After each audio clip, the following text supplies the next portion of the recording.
ফেসবুকে প্রচারিত একটা ভিডিও নিয়ে গতকাল অনেকেই কথা বলেছেন, অনেকে শেয়ার করেছেন। আমার মনে হয় এই ব্যাপারটা খুব সিরিয়াসলি নেওয়া দরকার, তাই কিছু কথা বলছি। এটা আসলে একটা এআই দিয়ে বানানো ভিডিও এবং খুব কাঁচা ধরনের ভিডিও।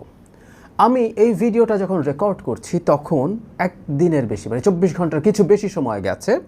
4.5 মিলিয়ন ভিউ হয়েছে, সেটায় 108K লাইক হয়েছে, 4.2K কমেন্টস হয়েছে, 56,000 মানুষ এটাকে শেয়ার করেছেন। খুবই কাছাকাছি, আমি আবারও বলছি।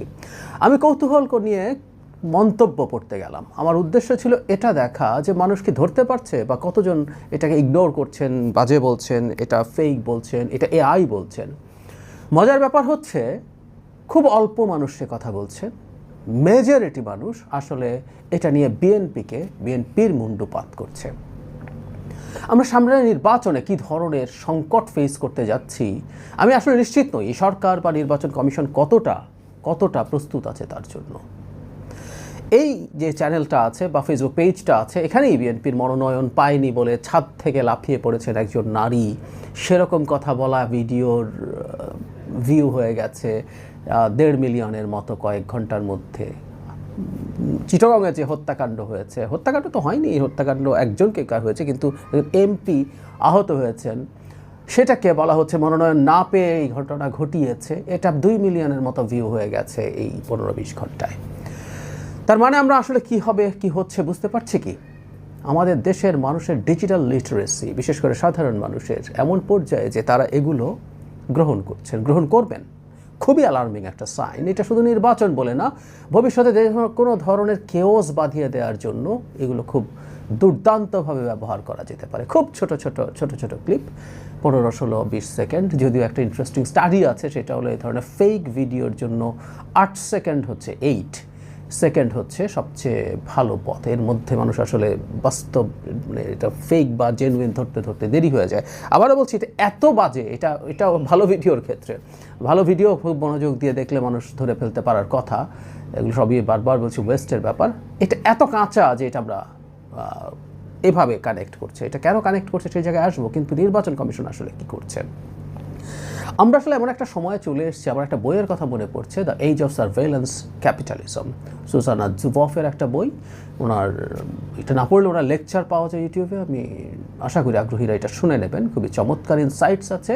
একটা জিনিস আমি একটু এখানে উল্লেখ করতে চাই, এই বইটা উনি 5-6 বছর আগে লিখেছেন। সেটা হচ্ছে আমরা এমন একটা বুমের মধ্যে পড়ে গেছি সোশ্যাল মিডিয়ায়। এটার সাথে যেহেতু সার্ভেইলেন্স ক্যাপিটালিজম, আমি কোথায় কী করছি না করছি, কীভাবে মুভ করছি, কীভাবে চলছি, কোথায় রিয়্যাক্ট করছি, সে রিয়্যাক্ট করছি, কীভাবে বেশি রিয়্যাক্ট করছি, এগুলো সে দেখে এটাকে ক্যাশ করে ক্যাপিটাল বানিয়ে সে যেহেতু ব্যবসা করে সেগুলো ট্রেস করে, সেটা ফাইট। কিন্তু স্টেট বা আদার রেগুলেটিং বডিজ যারা আছে তারা তো এগুলো রেগুলেট করতে পারার কথা।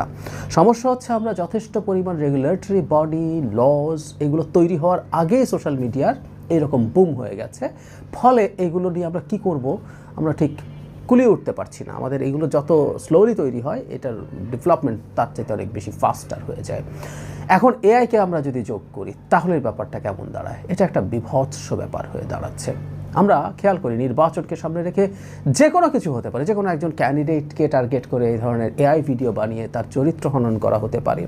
কোনো একজন ক্যান্ডিডেট ধর্ম নিয়ে ডেরোগেটরি মন্তব্য করছেন, যেগুলো নিয়ে খুব সহজে বাংলাদেশে কেওস তৈরি করা যায়, দাঙ্গা বাঁধিয়ে দেওয়া যেতে পারে। এই ধরনের পরিস্থিতি করা যায়। কোনো একজন ক্যান্ডিডেট নির্বাচন থেকে সরে দাঁড়াচ্ছেন, তিনি তার দলের প্রধানদের বিরুদ্ধে কথা বলছেন। মানে আপনি নিজে চিন্তা করুন আসলে কী বলা যায়, কী করা যায়।